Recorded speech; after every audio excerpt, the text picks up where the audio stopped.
If your condenser fan motor winding burnt out, you need to replace the motor pronto to avoid bigger headaches with your air conditioning.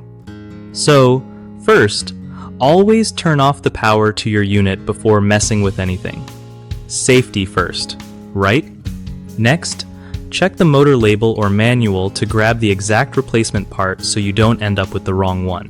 When pulling out the old motor, take a picture or make notes of how all the wires connect, because rewiring can get confusing fast. Clean up any dirt or debris around the fan and housing before installing the new motor so it runs smoother and lasts longer. When attaching the new motor, make sure it's secured tight but not over-tightened. No one wants stripped screws.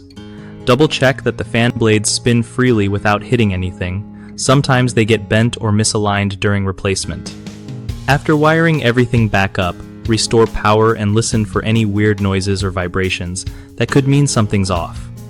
Finally, run your unit for a while to see if the cooling improves, and keep an eye out for any overheating signs. One of the biggest mistakes people make with condenser fan motor replacements is not turning off the power first, which is super risky and can cause serious injury or damage.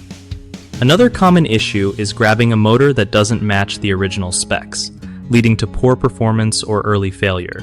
Always double check the model number and voltage before buying. Lastly, wiring errors happen a lot because folks don't take notes or photos beforehand.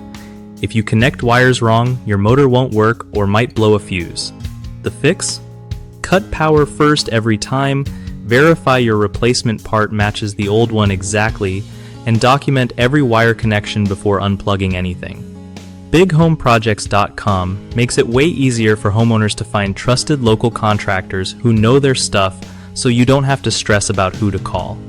Plus, it helps contractors connect with people needing work done, making the whole process smooth and reliable for everyone involved.